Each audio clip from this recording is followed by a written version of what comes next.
Shekinah glory, Shekinah glory,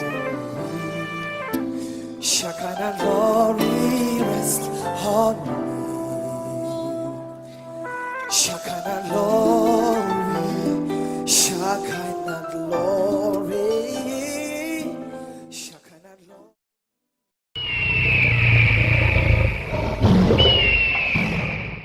Dans la foi, il produit cet esprit-là qu'a utilisé Absalom pour nous donner une image dans la Bible. Le quatrième fils du roi David, qui a provoqué une révolution, qui a failli vraiment renverser totalement son père.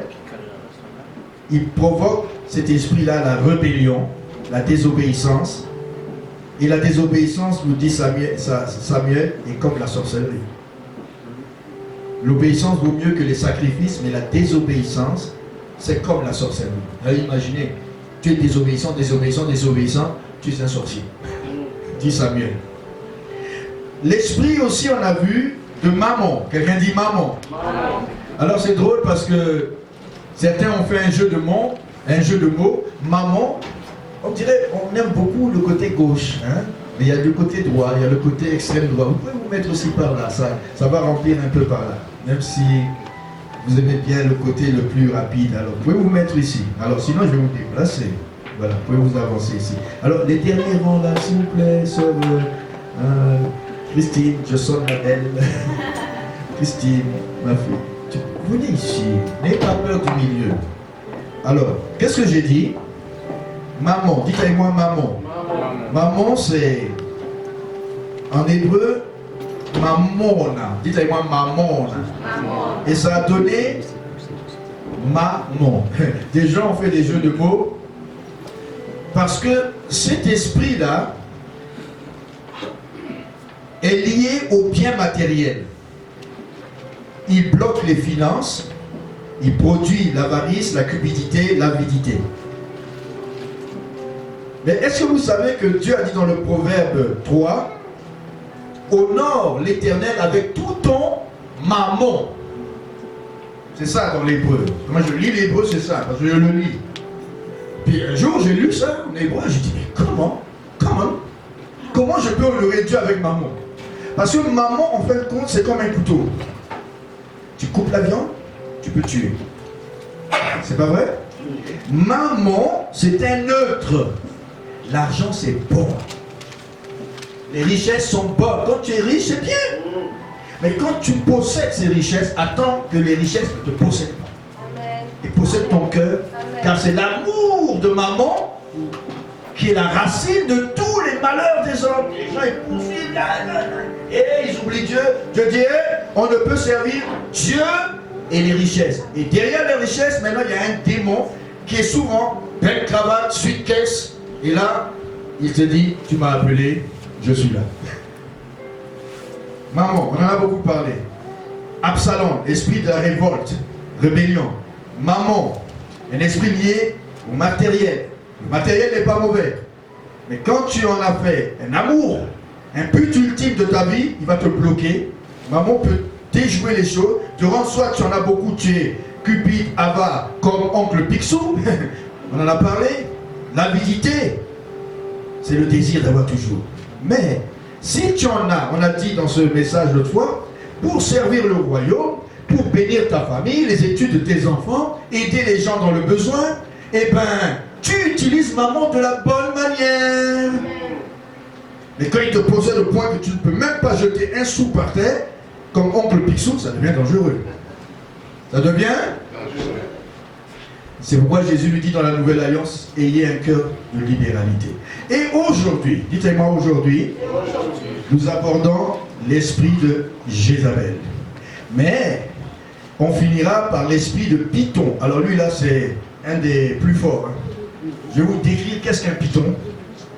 Et dans quelle ville ce nom est né? Dans une ville en Grèce, Pythona, qui était un centre d'adoration. D'après le dieu Jupiter, quand il a mesuré la terre en deux, et quand les aigles ont volé, les deux points de la terre se sont rejoints dans une ville qui s'appelle Python. Et c'est là que le nom de Python et l'adoration de Python les esprits de divination python sont nés. Et ça, c'est dimanche prochain. Mais si tu ne connais pas le contexte, tu vas raconter esprit de python, esprit de ceci. Non, il y a un contexte. Dites avec moi, il y a un contexte.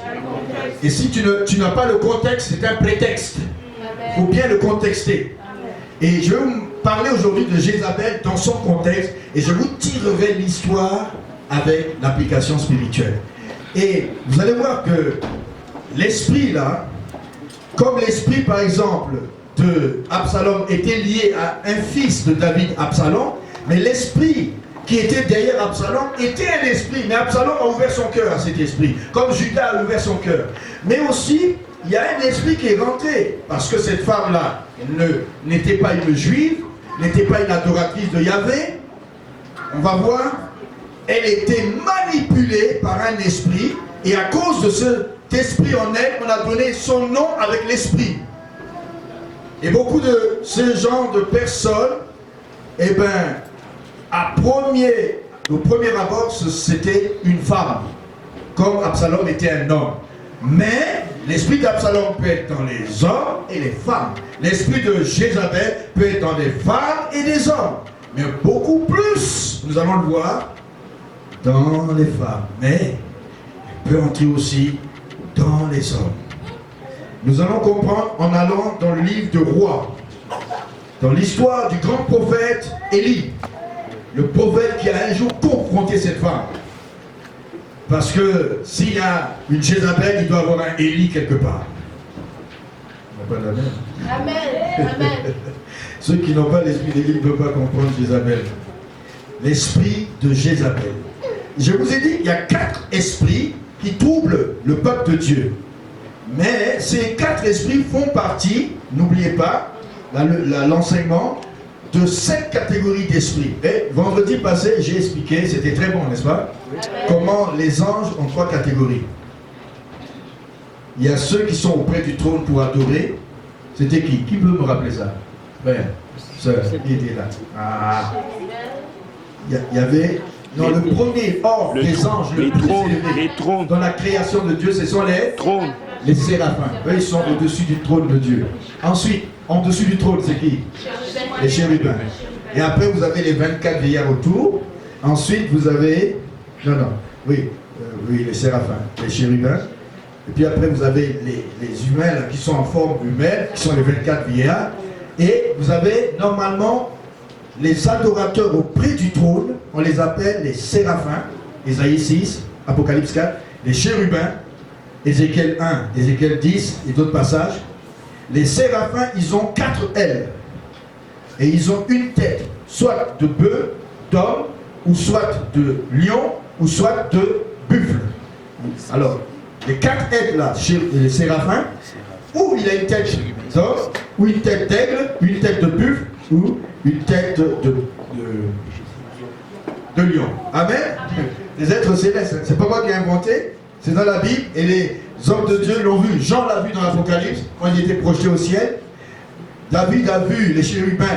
Il y a plein de visions, cela dans la Bible. Et c'est parce que vous n'avez pas l'angélologie. Quelqu'un dit la doctrine des anges. La doctrine des anges. Alors, après les séraphins, les chérubins, non, pas encore. Il y a les trônes. Les trônes, c'est comme les roues là, qui ont des yeux. Et c'est eux qui soulèvent le trône de Dieu. Donc Dieu est assis sur des roues qui se déplacent dans le ciel. Mais quand il reste mobile, il reste au ciel. Mais quand il descend, il vient vers la terre. On a vu Ézéchiel, le trône s'est déplacé carrément dans l'espace invisible. Et Ézéchiel l'a vu. Et quand il se déplaçait, on dit que c'était à la vitesse de l'éclair. Ça, c'est Apocalypse. Bon, alors, vous avez eu l'enseignement dans Ézéchiel l'autre jour. Après, c'est quoi? Les archanges. Non, pas encore. Ça, c'est la première catégorie. Eux, leur rôle, c'est d'adorer Dieu. Domination. Protéger le trône. Contempler Dieu. Ils ne vont jamais aller faire la guerre. Les dominations. Les pouvoirs, les dominations. Bon, je reprends la suite vendredi. Si vous êtes là, vous allez apprendre la suite. Il y a les autorités, les principautés et les dominations. Ça, c'est la hiérarchie moyenne. Dites avec moi, hiérarchie moyenne. La hiérarchie suprême, c'est chérubin, séraphin, chérubin, trône. roue, tourbillon. Hein? Les hiérarchies, eux, ils adorent les louanges. Mais il y a la hiérarchie moyenne, la domination, Éphésiens 6, les vertus, les puissances. Et ceux-là, ils ont les autorités.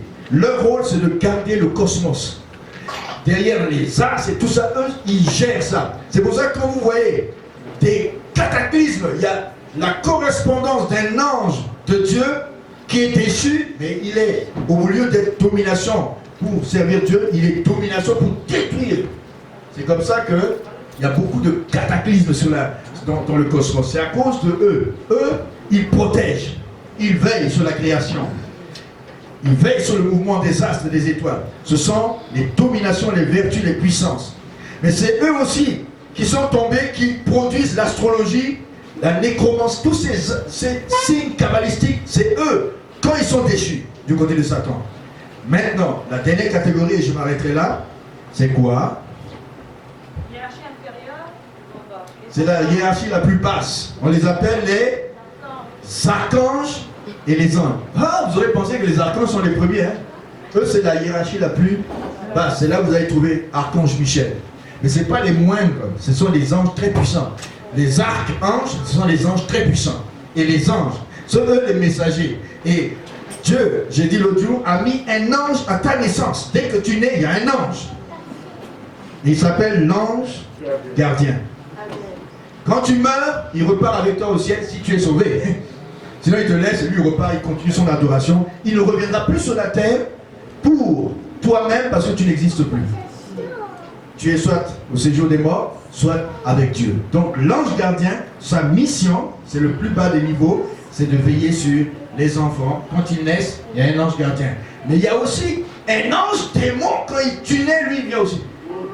Tu dis comment? Tu es seul? Il faut bien qu'il y ait le blanc et le noir. Pendant que l'ange te mène, lui, il te fait des croche-pieds. Lui, il t'emmène dans une mauvaise direction. Et quand tu meurs, l'ange gardien, si tu es en Christ, il te prend, d'autres anges viennent s'associer et ils montent avec toi vers Dieu. Sa mission est terminée sur la terre. C'est beau, hein? Ah, ceux qui étaient vendredi là, j'ai beaucoup parlé. Alléluia! Et les archanges, eux, ils sont chargés de veiller sur l'ordre dans la terre.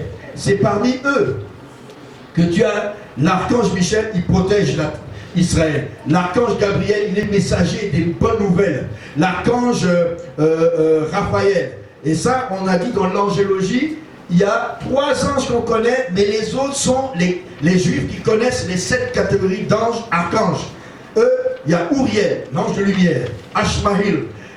Lui, c'est un témoin, comme les puissants comme Goliath, ils peuvent les pousser. On a vu Goliath tomber de la face sur la terre. C'est incroyable parce qu'on tombe normalement au dos. Mais lui, il tombe, c'est les Ashmalim qui font ça. Il y a l'ange qu'on appelle Ariel. Elle a comme une allure féminine, mais ils n'ont pas de sexe, les anges. Donc Ariel, c'est la montagne de Dieu. C'est une ange, on dit un ange, mais elle a la forme féminine, mais elle est guerrière. Ariel. Il y a toutes sortes d'anges que vous pouvez trouver, et eux, les juifs, ils connaissent bien l'angélogie mieux que nous. Mais nous, on n'en connaît qu'à peu près 3. Gabriel, Michael et Raphaël, l'ange de la guérison. Leur nom, c'est leur travail. Je suis Michael, qui est comme Dieu. Quand Satan a dit, bon, et puis on a dit, je vais terminer à ça, quand Dieu les a créés, il leur a donné un temps de probation. Quand Dieu a créé l'homme, il a donné un temps de probation à l'homme. Il dit, bon, je vous crée les anges, mais vous n'aurez pas l'éternité pour décider. Je suis Dieu, vous m'adorez. Mais vous êtes libre. Et là, ils ont dit, la gang de Satan a dit, non, non, non, non, non. On veut ta place. Ok. Et les autres, dit nous on reste. Alors vous avez fait votre temps de probation, vous, dehors. C'est comme ça que ça s'est passé, il y a une guerre. Parce que Dieu laisse libre les anges de choisir, de l'adorer éternellement. Et après cela, le temps de probation, il y a ce qu'on appelle la félicité, les béatitudes. Et eux, qui sont restés 2 tiers avec Dieu, ils sont dans l'adoration éternelle. Le choix est fait. Mais les autres, c'est dans les GN et bientôt dans le lac de feu. Hello. Amen. Maintenant pour les hommes, ils ont toute la vie pour choisir à cause de la chute. Dieu est bon avec nous, hein. Mais il y a un temps pour tout sur la terre. Ces démons-là, qui sont chutés nous tentent. Pour que notre temps de probation, nous puissions dire, Seigneur, je veux servir Jésus. Et là, tu vas passer l'éternité avec lui, ou sinon, le temps de probation, tu vas passer après l'éternité avec le diable. Quelqu'un dit temps de probation. Pour les anges et pour les hommes. Dieu est un Dieu qui aime la liberté. Tu es libre, région, de faire ce que tu veux avec ta vie. Mais il y a un temps de probation.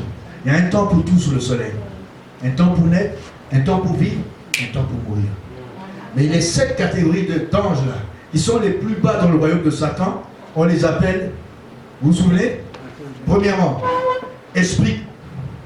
Esprit quoi? Vous voulez ça?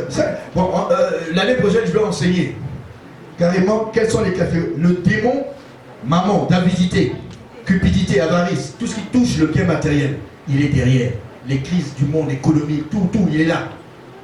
Le démon de sorcellerie, lui, c'est le champion des sectes, des religions, des inventions de toute forme de divinité. C'est derrière lui que tu vas trouver l'esprit de Python, le Léviathan, tous ces démons-là dans la sorcellerie. Même parfois l'esprit de Jézabel peut faire partie de celui-là, parce qu'il se change. Mais c'est surtout le démon de sorcellerie. Toutes les formes de puissance occulte des ténèbres pour inventer l'adoration à Satan, c'est le démon de sorcellerie. Le démon de mort, on l'appelle aussi démon de nécromancie. C'est là que tu vas trouver les esprits humains, les esprits familiers, les esprits ancestrales. Tout ça, attention, je vous l'enseigne et je pratique ça. Amen. Je sais les reconnaître. Amen. Je sais comment un démon peut gonfler la gorge de quelqu'un lors d'une délivrance. Je sais tout de suite, c'est le démon dragon. Je sais quand ça tourne dans le ventre, ça tourne, ça tourne, ça tourne. Tu sens que ça tourne, ça c'est l'esprit de la sirène des eaux.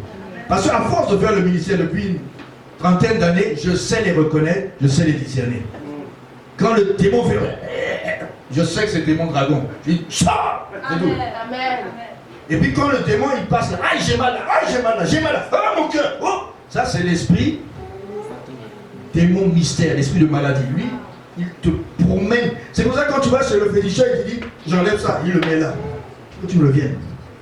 Mais quand nous on le chasse, il part. Et tu lui interdis de monter ailleurs. Amen. Et lors des délivrances, on a découvert leur nom, on a découvert leur activité. Le démon, maintenant, de mort. Souvent, quand tu vois quelqu'un, ça c'est lui. La nuit, il te pressurise. Tu sais, pourquoi il vient me presser? Qu'est-ce qu'il a déposé tout le temps? Quand il te presse comme ça, il dépose des choses, tu ne sais pas. Après, ta vie spirituelle fait comme ça. Tu as des choses partout. Parfois même, tu deviens dépressif. Tellement que ton esprit meurt, mais aussi, par accident, boum! C'est le but final, il te tue. Mais ça vient doucement. Les gens qui sont dépressifs, suicidaires, esprit, dépression. Après, nécromancie, il veut t'amener, puis après tu dis, ah, je me jette par-dessus le pont. C'est ça qu'il veut produire. Quelqu'un dit, démon de mort, nécromancie. Maintenant, démon de perversion, c'est lui qu'on appelle sirène des eaux. Il est incubus. Il se montre en forme féminine dans nos rêves. Il traite avec nous comme si on est mariés. Incubus. Succubus, il prend la forme d'une femme. Mais quand il est incubus et succubus, tu deviens un pervers sexuel qu'on appelle homosexuel. Parce que tu n'as pas de côté. Vous comprenez, les gens disent, oh, ils sont nés avec des orientations sexuelles. Tu parles! Démon incubus, succubus. Fire. Oui, au nom de Jésus. Feu! Amen. Moi, j'ai délivré en France, devant ma belle-sœur, ce démon-là. Une jolie fille de l'île de la Réunion. Mince! Et puis elle se prenait pour tomboy. Dès que je l'ai délivrée, elle est mariée, elle est père maintenant. Sarah Mandelebo. C'était terrible sa délivrance. Démon de perversion. Quelqu'un dit Mami Wata. Parce qu'on dirait que eux c'est les eaux. Leur royaume. Il y a les royaumes dans les forêts, les montagnes, d'autres c'est dans les eaux. Je ne sais pas pourquoi je dis ça. C'était pas mon message. Non, parce que c'était pas mon message. Mais quelqu'un a besoin d'entendre ça, donc je continue. Et le démon Mamiwata, c'est lui qu'on appelle un incubus succubus. Il se manifeste. Lui, c'est vraiment. Il va, c'est dans la sexualité, la perversion. Toutes les orgies sexuelles, là, c'est lui. Ça finit toujours par des dépravations sexuelles. Et ce démon-là, il fait son entrée officielle. Comme Dieu a dit, il faut te marier. Les hommes, quand ils tombent, ou les femmes tombent dès le jeune âge, ce démon-là, il fait une entrée officielle. Parce que tu as désobéi à la loi de Dieu. C'est pour ça que les gens ne savent pas comment ils rentrent. Puis il rentre aussi à cause d'un père, une mère qui a ça, et il transfère ça aux enfants.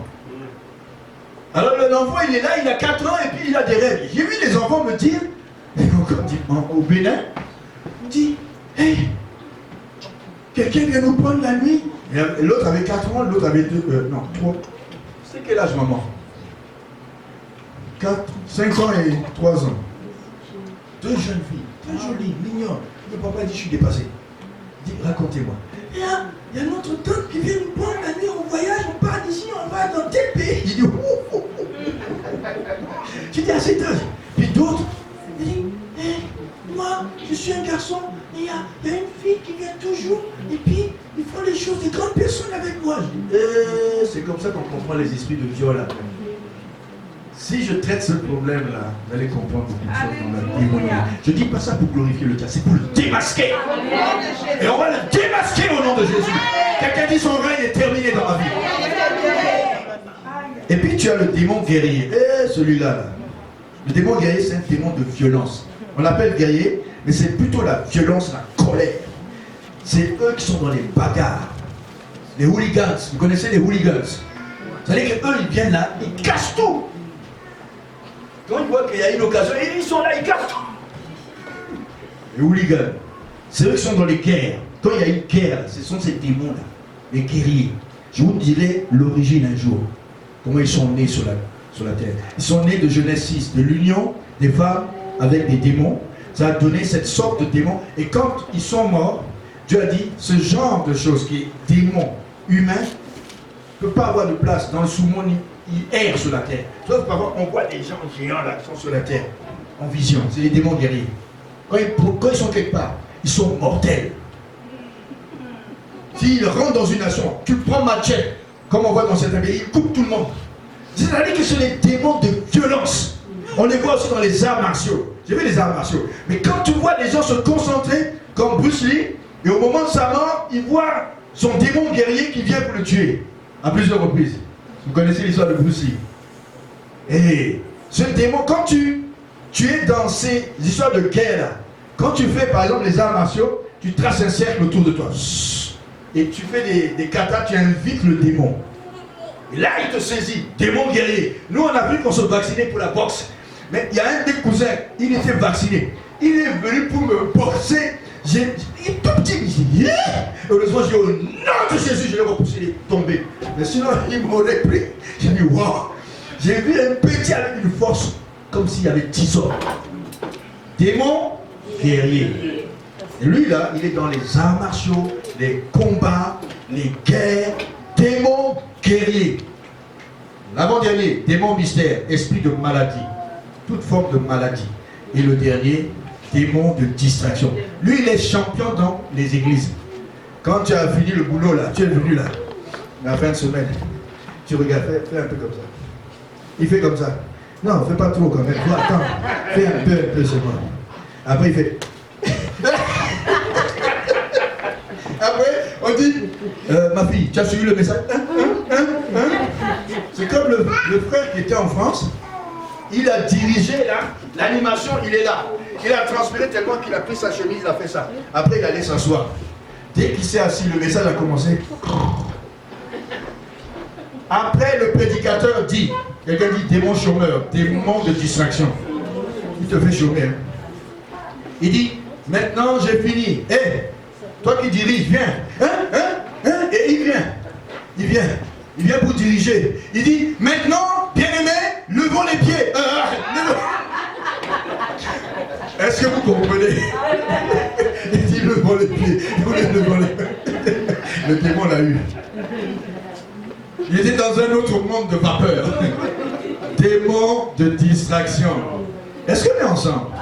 Quelqu'un dit les 7 catégories sont vaincus au nom de Jésus de Nazareth. J'aime bien cette expression. Quelqu'un dit fire. On envoie le feu dessus. Maintenant, on va découvrir l'esprit de Jézabel. On va essayer de le faire bien et dans le temps. Quelqu'un dit bien. 1 Roi chapitre 16. C'est là que commence l'histoire de Jézabel. Et elle, on va la catégoriser dans l'esprit de sorcellerie aussi, ou dans l'esprit sirène des eaux. Parce que vous allez voir que cet esprit-là, il a des caractères et des caractéristiques qu'on retrouve dans la sorcellerie, qu'on retrouve chez la sirène des eaux, hein, séduction. Et puis, on va découvrir qui est Jézabel. 1 Roi chapitre 16. Est-ce que c'est intéressant? Est-ce que déjà, de quelques minutes, tu as appris quelque chose? Hein, mon ami Jules, tu as appris quelque chose? Ah oui, on connaît bien ça, Haïti. Hein? Tous ces esprits-là, on les connaît, mais on les chasse et on les lit. Hein, maman Mirka? Les esprits de Roucan et tous ces machins-là. Ouais. Amen. Chez nous, on les appelle de plusieurs sortes. Ça, ils changent de pays, ils portent un nom, mais ils sont les mêmes dans les 7 catégories. Mais, verset 29 du chapitre 16. Parlons de la parole. Akab, fils de Omri, régna sur Israël la 38e année d'Asa, roi de Juda. Akab, fils d'Omri, régna 22 ans sur Israël en Samarie. Akab, c'est quand le royaume a été divisé en deux à cause du fils de Salomon, Roboam. Jéroboam a pris le royaume du nord et Roboam est resté avec le royaume de David. Et Akab arrivait en 7e position dans le royaume du nord. Mais eux, ils n'avaient pas de père en fils. Eux, ça changeait de famille. Mais chez David, c'était toujours dans sa famille. Akab était le fils d'Omri. Il a régné 22 ans. Il était le 7e roi après la division des royaumes. Akab, verset 30, fils d'Omri, fit ce qui est mal aux yeux de l'Éternel, plus que tous ceux qui avaient été avec lui. Est-ce que vous entendez? C'est-à-dire qu'ils se sont séparés de Jérusalem et ils adoraient n'importe quoi. Et comme si c'était pour lui peu de choses, de se livrer au péché de Jéroboam, qui était celui qui a amené le royaume du nord à la division, fils de Nébat, il prit pour femme, dites à moi, il prit pour femme, Jézabel. Bon, si vous avez un nom à donner, j'ai entendu une sœur qui s'appelait Jézabel. J'ai dit, alors, bien sanctifier ton nom là. Parce que c'est un nom biblique, comme quelqu'un qui s'appelle Caïn. Il y a des gens, Paul Cain. J'ai entendu un grand prophète de Dieu aux États-Unis qui s'appelle Paul Cain. C'est Paul Cain. C'est Caïn, pareil. Caïn et Abel. Il a le nom de Caïn. Mais c'est un nom biblique. Sauf qu'il ne faut pas avoir la nature de ce nom derrière. Amen. Amen. Donc, lui, qu'est-ce qu'il a fait? Il a pris Jézabel, fille d'Eth-Baal. Déjà dans le nom de son père, il y a le mot Baal. C'est un nom là terrible qui va ravager Israël pendant des siècles. Le Dieu Baal. C'est le Dieu qui est masculin. Le Dieu qui est celui qui fait tomber la pluie. Vous allez comprendre pourquoi Élie a arrêté la pluie. Et il a une déesse qui lui correspond, qui est Astarté. La déesse qui fait que quand la pluie est tombée, elle produit de l'herbe, des arbres fruitiers, la déesse de la vie. Et là, elle a été épousée par Akab. C'est une fille qu'on appellerait aujourd'hui une Libanaise. Parce que le Liban, c'était son pays, mais qui s'appelait comment autrefois? Qui s'appelait Sidon. Hein, vous avez Tyr, Sidon, ça c'est le Liban. C'est eux aussi qu'on donnait un certain nom à cette peuplade. On les appelait les... Ah, j'oublie le nom, ça viendra tout à l'heure. Les Phéniciens. Vous avez entendu ce nom, Phéniciens? Les Phéniciens. Et les Phéniciens, c'est eux qui ont donné naissance à ce qu'on appelle Tyr-Sidon. Et c'est eux, plus tard, à nos jours, qui sont devenus les Libanais. Et les Libanais, et surtout les Libanaises, sont à l'époque de Jézabel des femmes fort belles et très courageuses. Et vous allez voir dans Jézabel. Belle, courageuse. Amen. Amen. Alors, qu'est-ce que Jézabel, elle a épousé cet homme, Akab, parce qu'il voulait politiquement faire une alliance. Alors, je prends ta fille et on fait alliance. Nous les deux rois, quand il y a un problème, tu viens m'aider, je vais t'aider. C'est des alliances politiques. Mais le papa de Jézabel a dit, bon écoute, comme en Afrique, il y a une dot. Quelqu'un dit une dot. La dot coûte parfois cher pour certains. On lui dit, alors tu vas prendre les 400 prophètes de Baal et les 450 prophètes d'Assaté et tu les amènes chez toi. Wouh, mais et Yahweh, qu'est-ce que j'en fais? Non, non, non, c'est ça la dot. Il a pris la femme, il a pris les 850 prophètes, il est parti avec. Est-ce que vous comprenez? Amen. Il les amène sur la terre de Yahweh Shabbat. Le grand Dieu, le Dieu d'Élie qui répond par le feu. Nous allons voir. Mais, je vais vous dire une chose. Dans la Bible, les noms d'une personne veulent traduire son caractère, ses actions. Quand vous allez entendre l'homme selon le cœur de Dieu, vous allez penser à qui tout de suite? Très bien. Quand vous allez entendre parler de l'ami de Dieu, non. Très bien. Abraham était l'ami de... C'est comme ça qu'on l'appelait. Mais si vous entendez le bien-aimé, Jean, le bien-aimé, Daniel, le bien-aimé, Jésus, le fils bien-aimé du Père. Mais si vous entendez parler la doctrine de Balaam, c'est quoi? Balaam un jour a vu que les enfants d'Israël venaient. Balaam lui a dit maudit, il n'a pas pu le faire. Il dit écoutez, je ne peux pas les maudire, Dieu m'interdit. Mais qu'est-ce que vous pouvez faire? Amenez beaucoup de filles, faites-les tomber, et là, amenez-les à adorer vos idoles, et là vous allez les avoir. Dieu va les abandonner. Et c'est ce que Dieu a fait. Il a frappé 24 000 personnes. Donc la doctrine de Balaam, c'est une doctrine qui enseigne le mal. La doctrine aussi des Nicolaïtes. Est-ce que vous connaissez Nicolaïtes? Apocalypse 2,15. Nicolas d'Antioche, qui était parmi les 7 diacres, a dévié de la voie du Seigneur et a fondé une doctrine à l'époque, ceux qui ont étudié l'église, les Nicolaïtes. Donc c'était un bon diacre.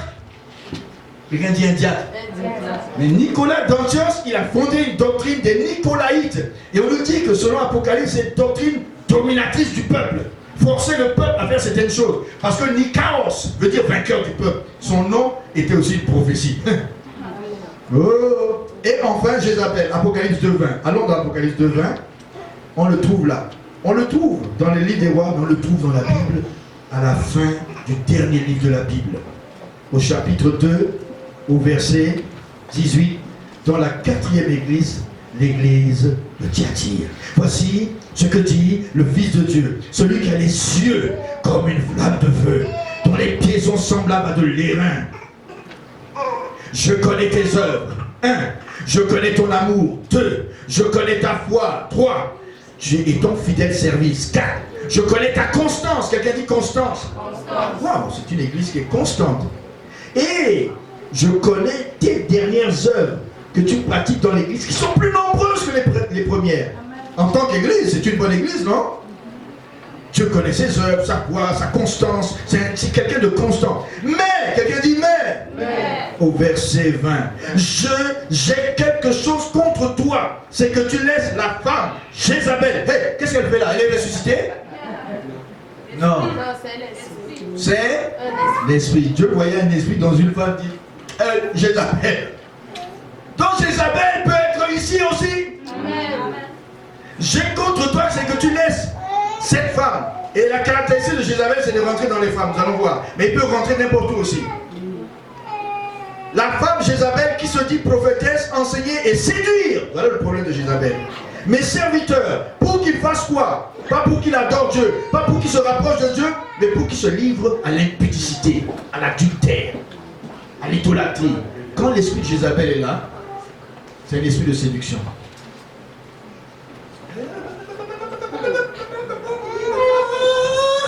Ah, pasteur, j'ai une prophétie pour toi de one on one. La prophétie avec Jézabel, c'est one on one. Bon, tu joues pasteur, hein? Ah ben, pas toi? Bon, ok, je vais prendre un autre pasteur. Alors il fait du one on one. Parce que j'ai une révélation pour vous. Vous savez, la femme que vous avez, j'ai une révélation. c'est pas celle que tu as passé beaucoup de temps avec elle. Maintenant, elle dit, c'est pas celle que. Avec tous les enfants, là, je ne sais pas si tu vas réfléchir. Mais enfin, ce qu'il m'a dit, c'est qu'il dit, voilà la femme. Oh! Quelqu'un dit, Jézabel. Elle a des techniques. Est-ce que vous comprenez? Jézabel est un esprit de séduction et un esprit d'idolâtrie. Elle séduit mes serviteurs pour qu'ils mangent des viandes sacrifiées aux idoles. Est-ce que vous comprenez Jézabel? Je lui ai donné du temps. C'est comme Jézabel. Dieu a laissé 22 ans régner en Israël. Dieu lui a donné 22 ans avec le roi Akab. Pourquoi il n'a pas tué tout de suite cette femme? Non, Dieu est bizarre. Et en plus, Jézabel donne naissance à Athalie, qui a failli éliminer tous les enfants de la descendance de David. C'est fou ça. Mais il y a un sacrificateur qui a sauvé un, Joas, pour que ça continue sa lignée jusqu'à la venue de Jésus. Jézabel, elle est dangereuse. Athalie, encore plus dangereuse. Je lui ai donné du temps afin qu'elle se répande, et elle ne veut pas se repentir de son impudicité. Voici, je vais la jeter sur un lit et envoyer une grande tribulation à ceux qui commettent adultère avec elle, à moins qu'ils se répandent de leurs œuvres. Je les ferai mourir de mort, ces enfants spirituels, hein. Et toutes les églises connaîtront que je suis celui qui sonde les reins et les cœurs. Je vous rendrai à chacun selon vos œuvres. Et à vous tous qui à Thyatire, qui ne reçoivent pas cette doctrine de Jézabel, qui n'ont pas connu les profondeurs de Satan. Quelqu'un dit il y a des profondeurs à Satan. Vous connaissez la profondeur de ce truc? Il n'est pas très profond, hein? Mais Satan a des profondeurs. On appelle ça le luciférisme, le satanisme. Mais quand il utilise un élément, quelque part, soit dans l'église ou ailleurs, il va vouloir amener, nous on amène la profondeur de la parole. Mais là ils vont amener les profondeurs du diable. J'ai entendu des histoires. Ce que Satan est capable de faire. Faire un crochet comme ça. Un serviteur de Dieu, on dit, il y a les 4 roues en l'air. Et après, il ne peut plus se lever. Carrément terrassé. Si tu n'as pas un code d'éthique, une déontologie de travail dans le ministère, Jézabel va te rumbater. Hello? Si tu n'as pas l'esprit de sainteté, la crainte de Dieu, comme Élie, Jézabel est partout. Amen. Qui est Jézabel? Est-ce que vous voulez savoir? C'est un esprit, mais aussi un esprit qui aime s'incarner dans la femme avant tout, et aussi possiblement dans les hommes. Mais surtout, Jézabel était une femme. Elle était douée de caractère masculin. Elle vit que son mari était lui qui portait la jupe, et lui, elle portait le pantalon. Et aujourd'hui, les hommes et les femmes portent le pantalon. Alors on fait comment? Parce qu'en plus, la Bible dit dans Galates, il n'y a plus ni homme, ni juif, ni homme, ni femme, ni juif, ni grec. Ah, ben tu vois, la Bible a dit, on est tous pareils. Oui, mais attention, on va voir dans 1 Corinthiens, allons dans 1 Corinthiens 11. Dieu a un ordre créationnel. Quelqu'un dit Dieu a un ordre créationnel. Et Jézabel ne respecte jamais cet ordre-là. Quelqu'un dit l'esprit de Jézabel. On va le lutter, on va le mettre dehors. Il est très subtil dans nos vies. Il nous guette. Il guette la société. Il guette les foyers. Il guette les couples. 1 Corinthiens 11, verset 3. Est-ce qu'on peut le lire ensemble? 1, 2, 3. Je veux cependant que vous sachiez que Christ est le chef, ça veut dire la tête de tout homme. Que l'homme est le chef, c'est-à-dire la tête de la femme, le chapeau. Et que Dieu est le chef de Christ. Quelqu'un dit ordre créationnel. Si tu veux respecter Dieu, hello, ne soyez pas distraits. Il y a un ordre dans la création. C'est d'abord Dieu, ensuite Christ, ensuite l'homme, après la femme, et on peut dire les enfants après. Quand les enfants cherchent à monter les parents, on appelle ça quelqu'un dit l'enfant est roi. Et dans notre société, les enfants sont rois. Et il vient et dit, au lieu de dire papa, oh, on n'a plus besoin d'appeler papa. Au lieu de dire maman Mirka, moi jusqu'à aujourd'hui je l'appelle maman Mirka. Et Mirka ça va. Et c'est un blasphème. C'est un manque de respect. Papa Moukala dit, hé, Moukala, ça va? Aujourd'hui, c'est comme ça, tu es mon chum. Mon chum d'ami. Hé, salut. On t'envoie un nom. Ah, ça va, Oscar? C'est que j'ai dans les églises. Ah, ça va, Symphorien? Je suis pasteur, c'est vrai. Ah, Symphorien, allez, regarde. Nous, ici, on est tous égaux. Ah. Mais Christ a établi des règles. L'homme est le chef, c'est-à-dire le chapeau de la femme. S'il est la tête, la femme peut être le cou, mais qu'est-ce qui fait tourner la tête? Oh, bien sûr, mais la tête doit donner l'ordre. Sinon, tu as un torticolis. La femme dit, à droite, chérie. L'homme dit, non, j'ai décidé que ça soit à gauche. Mais qu'est-ce qui se passe dans ces cas-là? Dialogue et soumission à l'autorité. L'autorité, c'est qui? C'est l'homme. Amen. Mais, ah oui, mais il ne craint pas Dieu. Ah oui, mais il fait ci. Non, c'est pas grave. 1 Pierre 3. Tu veux le gagner? 1 Pierre 3. 1 Pierre 3. Je saute déjà à la conclusion, mais je suis en train de parler de Jézabel. 1 Pierre 3. Vous comprenez pourquoi Jézabel a un grand rôle dans la Bible.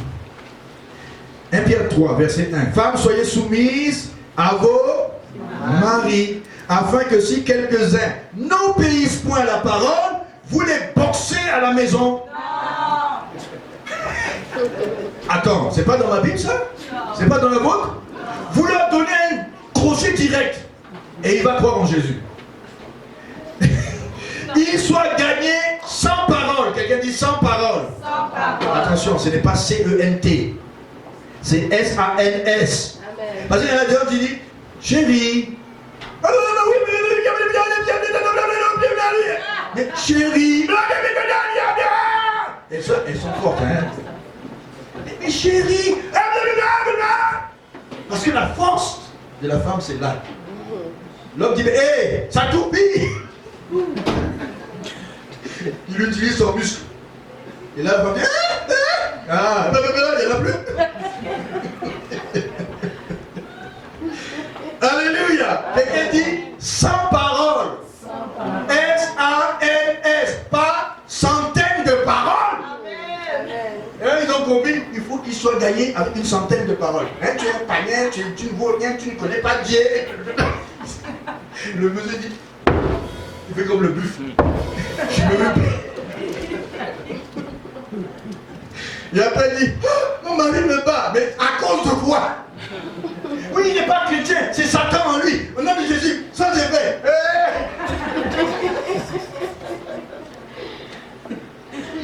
Hello. Amen. Sans parole, par la conduite de leur femme. Non, pas ça. Quelqu'un dit pas ça. En voyant votre manière de vivre, chaste, réservée, ayant la parure extérieure, c'est vrai qu'on peut avoir les parures des cheveux tressés, hein, ils aiment ça. Mais, verset 4 surtout, parlez l'intérieur. Dites avec moi les femmes, parlons l'intérieur. Une parure cachée, d'un cœur pur, qui ne se corrompt pas, d'un esprit doux, paisible, qui a un grand prix devant Dieu. Là, quand tu vois des femmes comme ça, c'est une femme vertueuse. C'est sûr qu'elle peut parler, mais elle va dialoguer avec le respect de son mari. Mais quand on a l'histoire de Jézabel, quelqu'un dit Jézabel, c'est une femme qui a vécu au 9e siècle avant Jésus. Une femme qui a un comportement, une manière d'agir que l'ennemi à travers elle va utiliser. Il s'agit d'un esprit qui va être chez quelqu'un, et particulièrement ici c'est une femme. Il ne tient pas compte de l'âge. C'est un esprit qui vient avec agressivité et violence et avec une autorité masculine parfois. Tu vois des petites jeunes filles là, elles parlent à leur père, tu dis et dès qu'elle arrive, même les parents là, ils sont là, tout le monde tombe à la maison. Hein. Mais elle a quel âge? 12 ans. Le papa. Pardon. La mère, tu veux quoi? La voiture? Prends la Cadillac. C'est Jézabel. Quelqu'un dit au nom de Jésus? Sur l'esprit de Jézabel. Le contexte de cette femme Jézabel, on l'a vu, Elle est la fille d'Omri. Dites-moi la fille d'Omri. Et cette femme, son père s'appelle Eth-Baal. Il est non seulement roi des Sidoniens, mais il a un nom qui montre qu'il est sacrificateur de Baal. Eth-Baal. Et quand il a marié, Akab a marié Jézabel, Akab tout de suite a été bâtir un autel à Baal. Yeah, ça commence bien. Il a mis les 850 prophètes, Baal et Asserté, en train de travailler. Et on nous dit que, allons ensemble, ils mangeaient tous les jours. 850 prophètes mangeaient à la cour de Akab. Yeah, ça fait des bœufs à tuer, ça. Déjà 2 prophètes, c'est bon, mais 850 prophètes tous les jours à table. Pauvre Akab, la dot est lourde. Hein? Vous voulez le passage? Je passe. Amen, amen. Vous voulez le passage? Je le passe. Lisez 1 Roi 18. Vous allez trouver ça. Amen. Amen. 850 prophètes. Jézabel, elle est aujourd'hui ce qu'on appellerait une Libanaise. Sidon adorait beaucoup de dieux, mais le plus fort de tous les dieux était Baal pour eux. Et le père de Jézabel était le prêtre en même temps que roi. Alors imaginez, il va l'envoyer comme ambassadrice en Israël. Tu fais tout là, tu convertis tout le monde là-bas. Et vous savez, elle a réussi. À tel point que quand Élie est venu dans le chapitre 18, il dit, mais arrêtez d'être clopant. Ou c'est Baal qui est Dieu, ou c'est Yahvé qui est Dieu. Mais eux, ils n'ont même pas répondu, parce qu'ils adoraient plus Baal. Et il a dit, bon, ok, défi, si Baal est Dieu, le Dieu qui répondra par le feu, c'est lui qui sera Dieu. Ne prenez pas du pétrole ou de l'essence pour mettre sur le bois. Non. Il faut que le feu descende directement du ciel. Si Baal peut le faire, on va laisser Yahvé, on va adorer. Et là, ils ont commencé le matin. 850 prophètes. Et ils se coupaient. Parce qu'ils voyaient que ça ne marchait pas. Et puis Élie a dit, peut-être qu'il est parti en vacances. Criez plus fort. Peut-être qu'il est à la plage vers Haïti. Non. Criez encore plus fort. Téléphonez-lui. Est-ce qu'il est occupé? Il s'est moqué d'eux. Ils ont fait ça du matin jusqu'au soir. Le soir, ils étaient pleins de sang. Ils étaient 850 prophètes fatigués. Élie prend, il pose un autel de pierre. Il pose son sacrifice à lui. Eux, ils ont échoué. Il a dit, Dieu, tu es mon Dieu. Démontre à ces gens-là que c'est toi qui es Dieu. Que le feu descende du ciel. Ça a fait... Il y avait de l'eau sur le sacrifice. Il n'y avait déjà pas d'eau. Sécheresse pendant 3 ans. De l'eau sur les pierres. Partout, ça a été consumé en 1 seconde. Amen. Et tout le monde dit, c'est Yahvé qui est Dieu. C'est Yahvé qui est Dieu. Amen. Et ils sont retournés vers Dieu. Et on va à l'église maintenant. Donc Baal nous a trompés.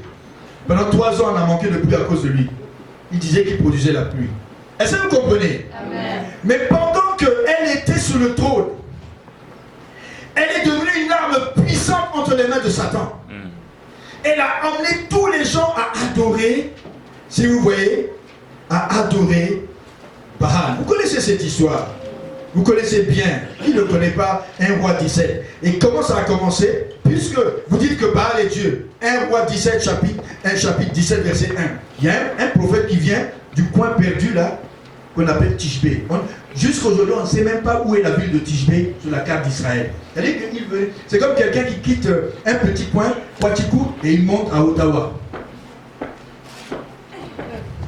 Mais tu vois, David, là, où est le Premier ministre? Le gouvernement, j'ai envie de lui donner un message. Tout le monde, les ministres, les premiers ministres, les députés. Vas-y. J'ai un message de Dieu pour vous. Oh, c'est de Dieu. Dieu.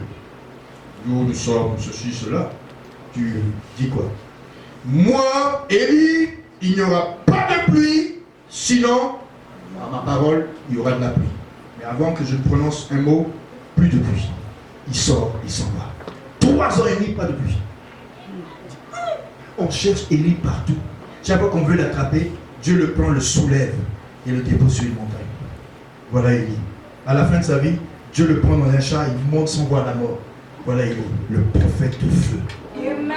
Qui commande au feu. Le feu est descendu même sur 50, 150 personnes sont venues 50 par 50. On est venu te chercher de la part du roi Akab. Fire! Le feu est descendu sur eux. Barbecue. Quelqu'un dit barbecue. Il envoie encore 50. Fire! 10 fers. Hein? Comment on dit? 10 fers. Morto. Fuego. Fuego. Ouah.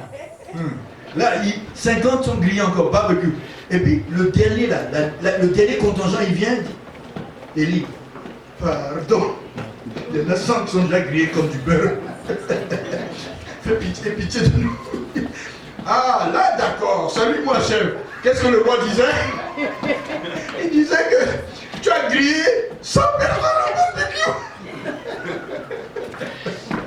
Quelqu'un dit le prophète de feu. Le prophète Il commande le feu. Il monte dans un char de feu. Acclamez Jésus. Mais le jour où il a fait descendre le feu, après il a fait descendre la pluie en priant, il a tué les 850 prophètes. Et vous savez, Jézabel, quelqu'un dit Jézabel, au chapitre 19, a entendu cela. Qu'est-ce qu'elle a dit?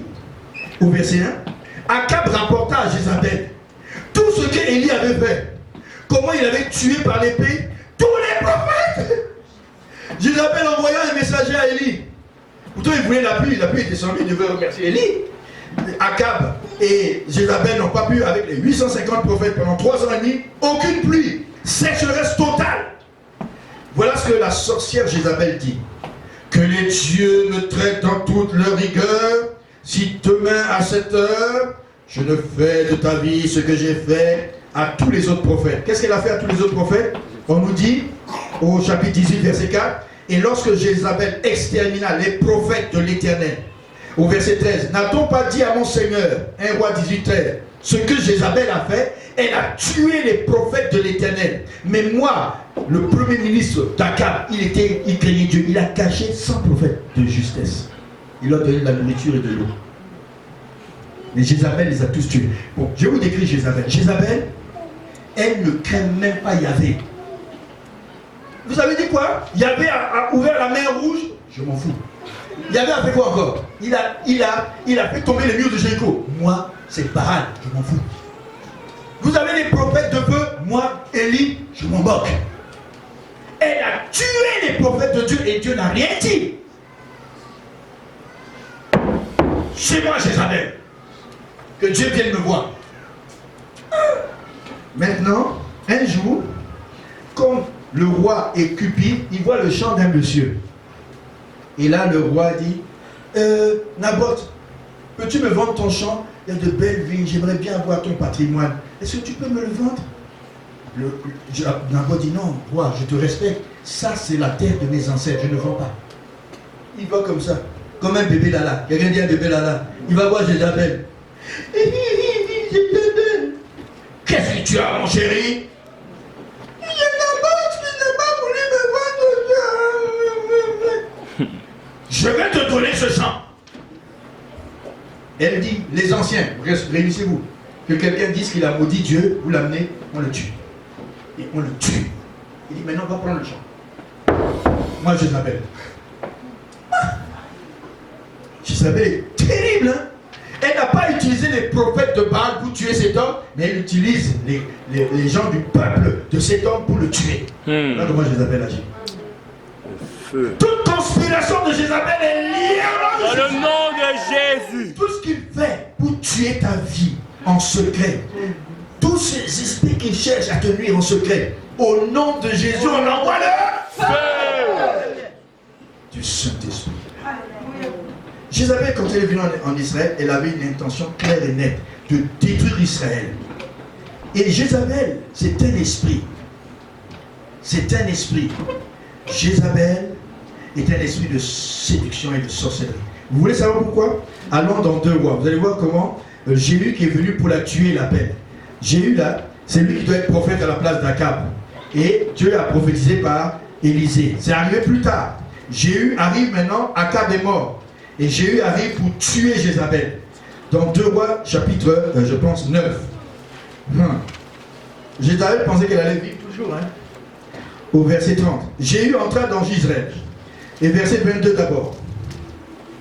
Il y a le fils de Jézabel que Jéhu va tuer en premier. Mais il le rencontre sur le chemin, à la guerre. Il s'appelle Joram. Dès que Joram vit Jésus, il dit à Jéhu, quoi? Tu viens pour la paix? Et lui, Jéhu répond, tant que durent les prostitutions de Jézabel, ta mère, et la multitude de ses sorcelleries. Vous comprenez l'expression ici? Yes. C'est qu'elle était sorcière. Elle, dès qu'elle disait un mot, elle a dit à Élie, avant cette nuit, si moi Jézabel, tu n'es pas mort, c'est pas moi Jézabel. C'est la première fois que Élie a eu peur de sa vie. Il n'avait pas peur de personne. Mais ce jour-là, il a dit, yeah, je suis mort. Mais comment? Tu commandes au feu devant 850 prophètes contre un, et là il va te dire, parce que toute la puissance de Satan était dans la bouche de Jézabel. Il dit, je te tue ce soir. Là, il a eu une dépression. Et c'est pourquoi la Bible dit dans Jacques, Élie était un homme comme vous. Tu peux avoir la dépression et être puissant en esprit. Amen, amen, amen. Donc si tu es faible là, dis aujourd'hui tu vas être relevé au nom de Jésus. Au nom de Jésus. Si à un moment tu voulais te suicider là, tu vas te relever au nom de Jésus. Parce que Élie était comme toi, mais lui il n'est pas mort, il est monté dans un char de feu. Mais à un moment il a voulu se tuer. Il est rentré dans le désert, il dit ah c'est trop, Jézabel en plus elle veut me tuer. Quoi? C'est moi ton Dieu, non? Non, c'est trop. J'ai tout fait, le feu, l'eau, la pluie, la sécheresse. Il y a des moments où certains serviteurs sont... Jézabel arrive tranquillement. Mais il faut des gens pour prier pour les enfants de Dieu. Amen, amen, amen, amen. Elle avait des sortilèges, elle avait la prostitution. En elle, il y avait un esprit de séduction, de sorcellerie, d'envoûtement. Quand elle parle, tout le monde tremble. Même le premier ministre il dit, hey, ne dis pas, Élie, que j'aille voir Akab. Si Jézabel l'entend, elle va me tuer. Parce que j'ai caché les prophètes. Hein. Et puis si tu pars et que je dis que tu demandes à les voir et que tu n'es pas là, c'est fini pour moi. Elle là. Il y a des gens là, quand tu entends leur nom, tu fais comme ça. Il y a un esprit très fort. Est-ce qu'on est ensemble? Amen. Il y a un esprit très fort. Est-ce qu'on est ensemble? Amen. C'est un esprit de divination. Un esprit de contrôle. Un esprit qui ne respecte personne. Que tu sois roi, guerrier, qui? Jézabel, l'esprit qui était en elle en tant que libanaise, courageuse, belle, elle utilisait sa beauté. Regardez le verset 30 du chapitre 9 de 2 Rois. Jéhu entrant maintenant, il a tué Joram. Il a dit la prostitution de ta mère là, je ne viens pas pour la paix, je viens pour la tuer et je commence par toi. Elle est sorcière en plus. Et verset 30. Il entra dans Jezreel, Jézabel l'ayant appris. Et écoutez, Jézabel, Jéhu entre dans la ville où est la reine, parce que Akab est déjà mort. Jézabel apprit que Jéhu, son ennemi, son bourreau, arrive pour la tuer. Qu'est-ce qu'elle fait? Elle rentre dans sa salle de bain, elle prend une bonne douche, après elle se farde les yeux, hein, elle se met du bon maquillage, elle se prépare, et puis elle regarde par la fenêtre. Au lieu de lui dire « Hello, tu veux venir avec moi ?» Parce qu'elle était belle, elle pouvait utiliser son charme. Qu'est-ce qu'elle fait? Tiens, le nouveau assassin. Parce qu'il y a un Zimri qui a assassiné quelqu'un. Elle le traite de cet homme-là. Tu viens pour m'assassiner? Mais je me suis fait belle. Je veux te charmer aujourd'hui. Et puis même cette beauté que j'ai préparée, même si tu me tues, ça va me servir pour mon enterrement. Je l'ai déjà préparé. Est-ce que vous comprenez? Elle est déjà préparée. Waouh! Elle dit que, vous savez, quand les gens meurent, on les maquille, mais elle est déjà maquillée. Donc, tu veux me tuer? Je l'ai déjà maquillée. D'ailleurs, j'aime le maquillage. Bon, je ne suis pas contre le maquillage, hein, mais elle, là, c'était, vous savez, la sirène des eaux, c'est la championne de l'apparence. Hein,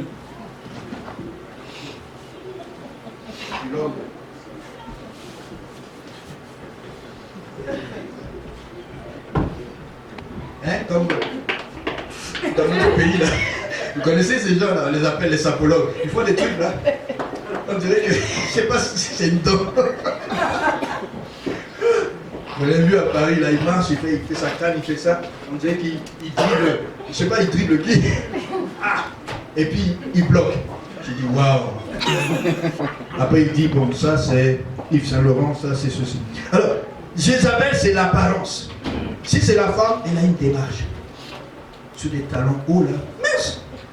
Même toi, tu es à côté de ta femme. Si tu ne tiens pas bien maman Solange, maman va dire, hé, regarde là, c'est là le chemin. Parce que Jézabel, c'est la séduction. Si elle passe. Hey, maman, souvent on va dans les îles. On peut. Oui, papa, c'est maman qui parle en Est-ce que tu vois les créatures? Il y a des créatures qui sont belles. Des créatures qui sont beaux. Mais la séduction est en eux. Quand ils ont une démarche, tu te dis, mais c'est elle que j'aurais dû marier. C'est Jézabel. Elle est Jézabel.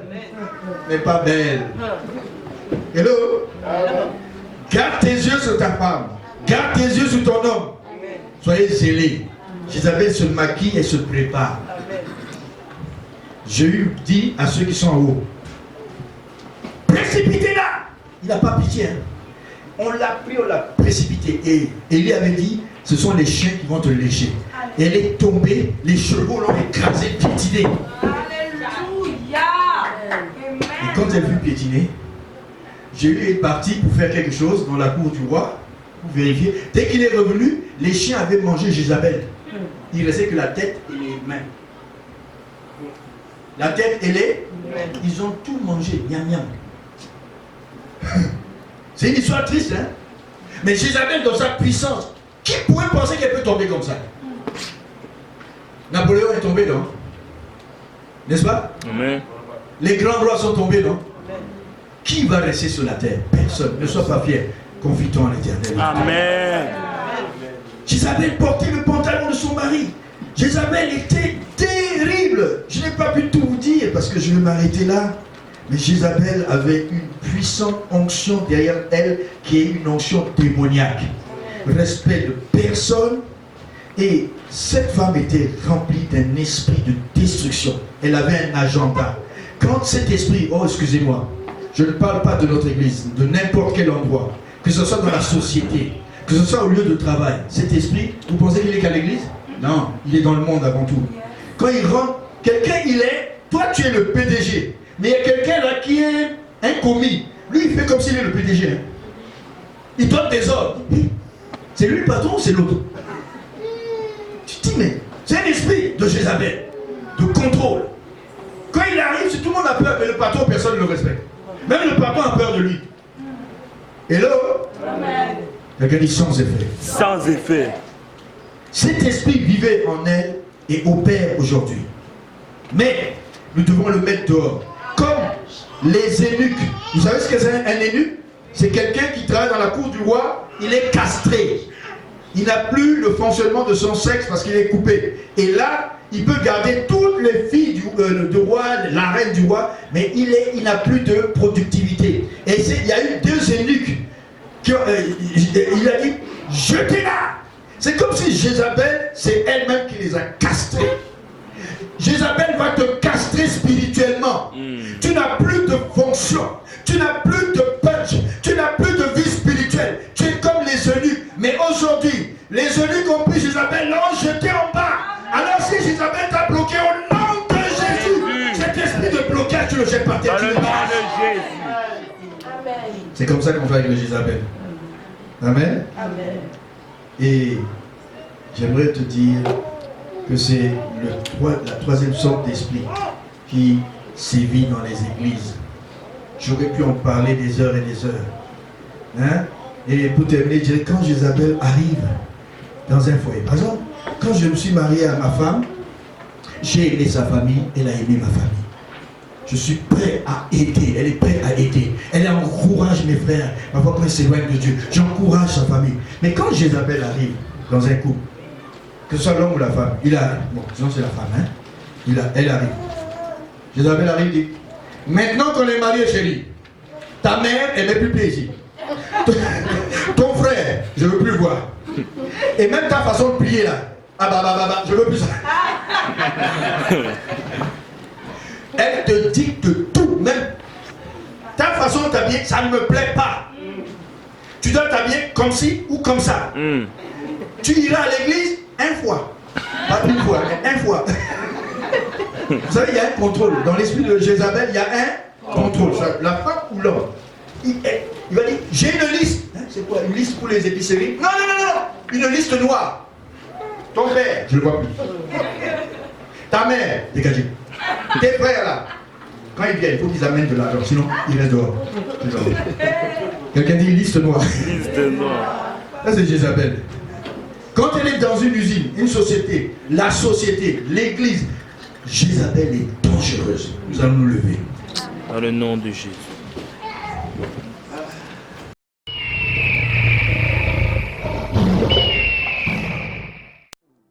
Shekinah glory, Shekinah glory,